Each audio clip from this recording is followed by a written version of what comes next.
بسم اللہ الرحمن الرحیم۔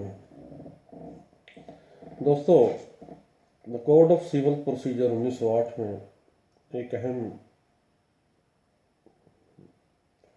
پروسیجر ہے سمری پروسیجر اور نیگوشیبل انسٹرومنٹس۔ یہ آرڈر 37 ہے، اس کے اندر یہ تمام سمری پروسیجر بیان کیا گیا ہے۔ آرڈر 37 میں نیگوشیبل انسٹرومنٹ کے سمری ٹرائل کے حوالے سے بات کی گئی ہے۔ نیگوشیبل انسٹرومنٹ ہے کیا؟ نیگوشیبل انسٹرومنٹ ڈیفائن کر رہا ہے سیکشن 13 نیگوشیبل انسٹرومنٹ ایکٹ ہے 1881 کا۔ سیکشن 13 کہتی ہے کہ A negotiable instrument is number 1 bill of exchange, number 2 promissory note or check payable either to order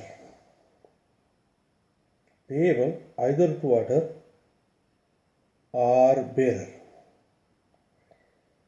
payable ہوگا آرڈر کے اوپر اور بیرر۔ یہ بیسک ڈیفینیشن ہے جو سیکشن 13 سب سیکشن 1 کے اندر اس کو ڈیفائن کیا گیا ہے۔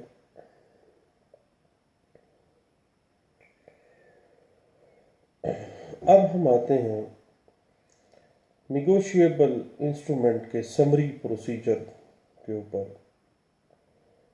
آرڈر 37 کہتا ہے اس کا رول ہے 1، وہ کہتا ہے کہ application of order only to the high court and to the district court. یہ لمٹ کر رہا ہے جوریسڈکشن وائز۔ اور آرڈر 37 رول 2 کیا کہتا ہے؟ رول 2 کہتا ہے institution of summary suits upon bill of exchange, promissory note or check۔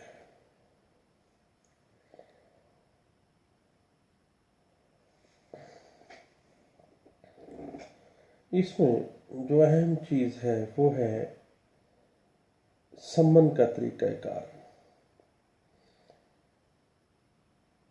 Order 37 rule 2 کہتا ہے سمن shall be in the form number 4 in appendix B of CPC or in such other form as may be from time to time prescribed۔ سمن کا ایک باقاعدہ طریقہ کار واضح کیا گیا ہے۔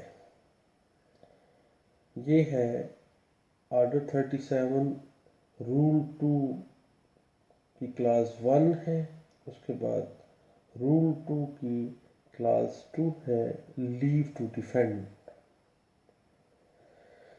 یہ واضح کرتی ہے کہ the defendant shall not appear or defend the suit unless he obtains leave from a judge as hereinafter provided so as to appear and defend, and in default of his obtaining such of his appearance and defense in pursuance thereof, the allegation in the plaint shall be deemed to be admitted, and plaintiff shall be entitled to a degree۔ یعنی ایک defendant کو order 37 کے دعویٰ میں پیش ہونے سے جب ہوتا ہے تو اس جج صاحب سے لیو ٹو ڈیفینڈ حاصل کرنا مینڈیٹری قرار پایا ہے۔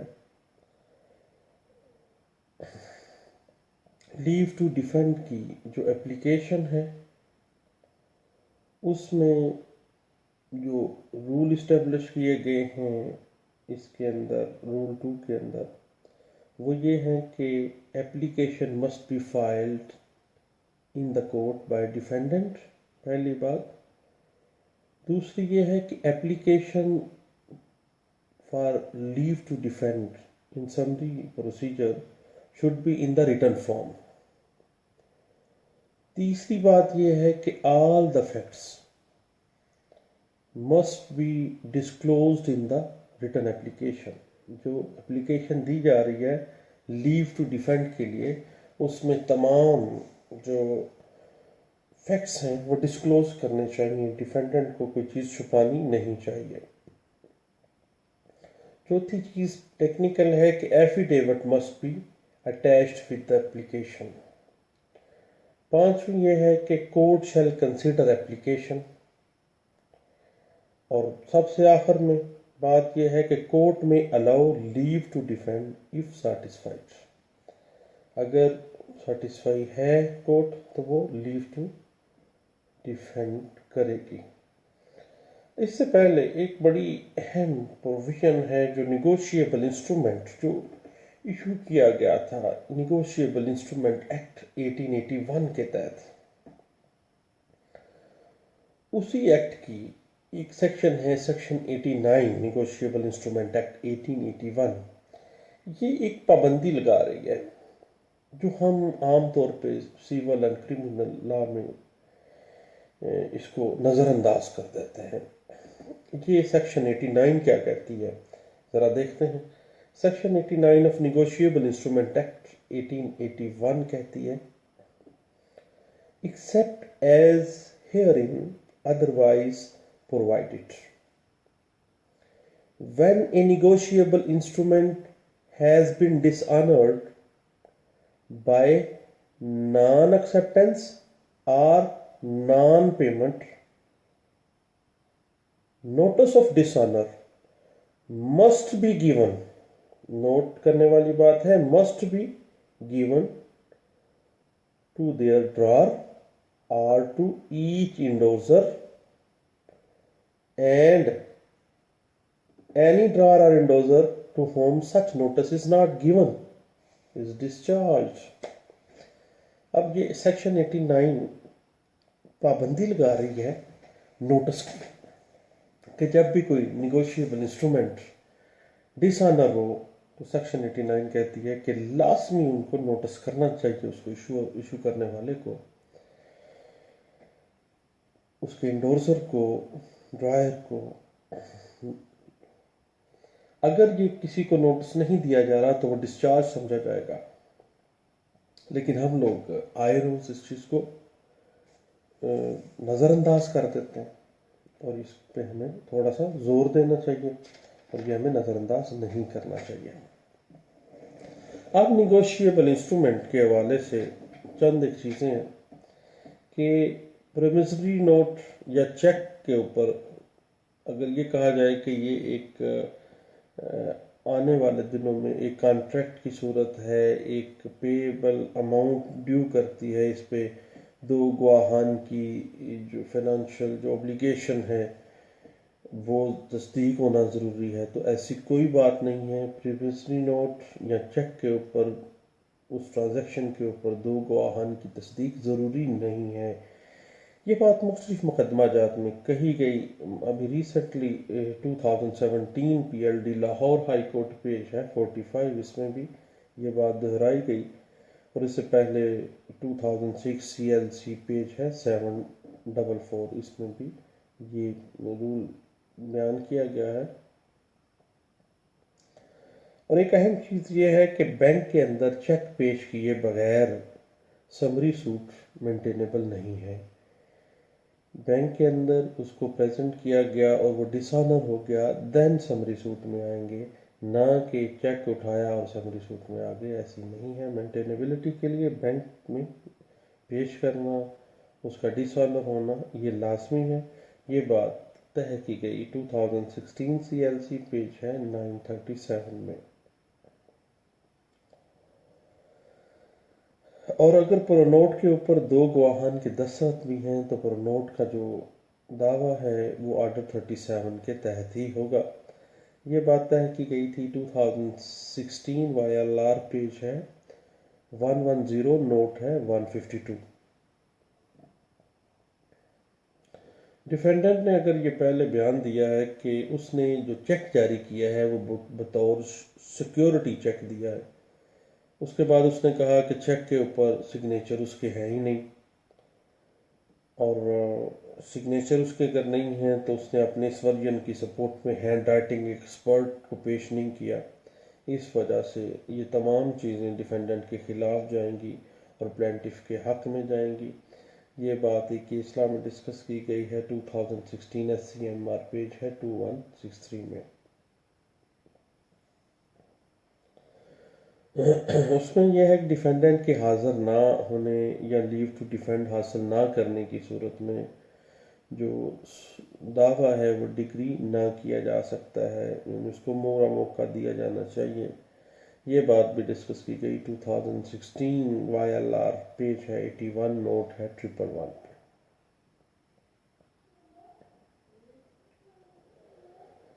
اس کے بعد application for leave to defend کے ساتھ ایفیڈیوٹ جو ہے وہ مینڈیٹری ہے، لازمی ہے، اس کے بغیر جو دعویٰ ہے، جو اپلیکیشن لیو ٹو ڈیفینڈ ہے، لیو ٹو ڈیفینڈ کی اپلیکیشن وہ ایگزسٹ نہیں کرے گی، مینٹینیبل نہیں ہے، مینڈیٹری ہے ایفیڈیوٹ لگایا جائے۔ یہ بات کہی گئی 2015 CLC پیج ہے 1747 پر۔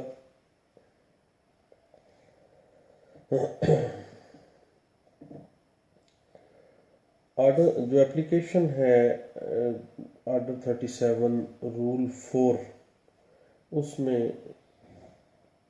کوئی لمیٹیشن نہیں رکھی گئی، لیکن چونکہ آرٹیکل 181 لمیٹیشن ایکٹ 1908 کہتا ہے کہ علم ہونے سے جو لمیٹیشن سٹارٹ ہو جاتی ہے وہ 3 ایئر ہے، یہ بات طے کی گئی تھی 2015 MLD پیج ہے 343 میں۔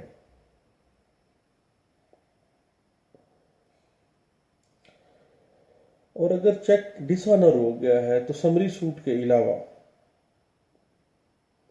عام ریکوری سوٹ جو عام طور پہ ہم دعویٰ دلا پانے رقم دائر کرتے ہیں وہ بھی کیا جا سکتا ہے اور وہ مینٹینیبل ہے، یہ بات کہی گئی 2014 CLC پیج ہے 837 پہ۔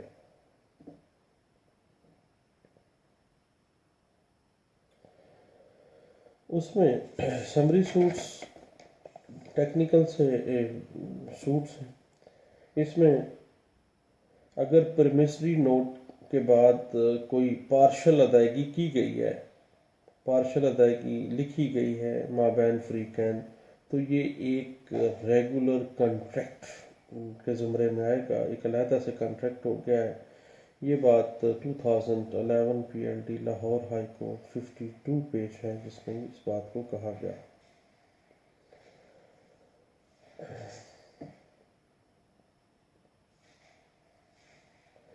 اس کے بعد آرڈر 37 رول 4 جو ہے ایکسپورٹ ڈگری کی منسوخی کے لیے اگر اپلیکیشن موو کرنی ہے تو اس کی لمیٹیشن 3 ایئر ہے، یہ بات کہی گئی 2011 CLC پیج ہے 950 میں۔ اور سمری سوٹ جو ہے اس کی لمیٹیشن کی پہلے بھی ہم بات کر چکے ہیں کہ under article 181 of limitation act 1908 علم ہونے سے یعنی وہ کاز آف ایکشن رائز ہونے سے 3 ایئر کے اندر اندر ہے، 3 ایئر کے اندر اندر۔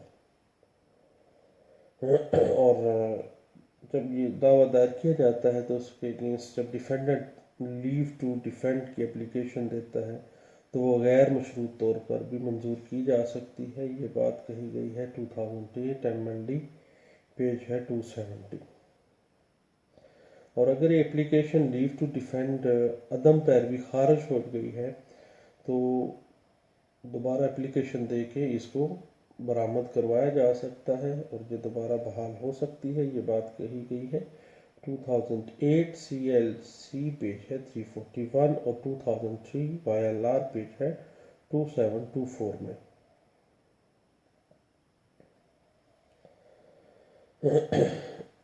چیک کے حوالے سے ود ان 6 منتھ کی لمیٹیشن ہے، 6 ماہ کے اندر اندر اس کو بینک میں پیش کرنا ضروری ہے، 6 ماہ کے بعد جو ہے تو اسٹیل ہو جاتا ہے. اسٹیل چیک اگر ہو گیا ہے تو اسٹیل چیک ہے، اور وہ اسٹیل چیک ڈس آنر والا معاملہ ہی نہیں ہے. اسٹیل چیک کی صورت میں جو آرڈر 37 کے اندر جو سمری پروسیجر ہے، اس کا جو دعویٰ ہے وہ مینٹینیبل نہیں ہے. اسٹیل چیک کے اوپر آرڈر 37 سی پی سی کا دعویٰ جو ہے وہ مینٹینیبل نہیں ہے. یہ بات مختلف مقدمہ جات میں کہی گئی ہے، رپورٹ کیے گئے تھے. 2006 سی ایل سی پیج ہے 797 اور 2008 سی ایل سی پیج ہے 1578. اور اگر غیر مشروط لیو ٹو ڈیفینڈ ہو گئی ہے تو اس صورت میں اس آرڈر کو ریکال نہیں کیا جا سکتا. یہ بات طے کی گئی تھی 2007 سی ایل سی پیج ہے 1023 میں. اور ڈیفینڈنٹ کے لیے بعد از تعمیل، یعنی سمن کے اگر اس نے تعمیل کر دی ہے تو ود ان 10 days عدالت سے لیو ٹو ڈیفینڈ حاصل کرنا ضروری ہے، اور اپلیکیشن کے ساتھ ایفیڈیوٹ لانا ضروری ہے. یہ بات 2007 ایم ایل ڈی پیج ہے 1724 میں کہی گئی ہے. اور کراس چیک جو ہے، کراس چیک اگر دے دیا گیا ہے تو اس کے حوالے سے یہ بات ہے کہ کراس چیک کی صورت میں بھی آرڈر 37 جو ہے وہ دائر ہوگا. آرڈر 37 کے تحت ہی وہ دعویٰ مینٹینیبل ہوگا.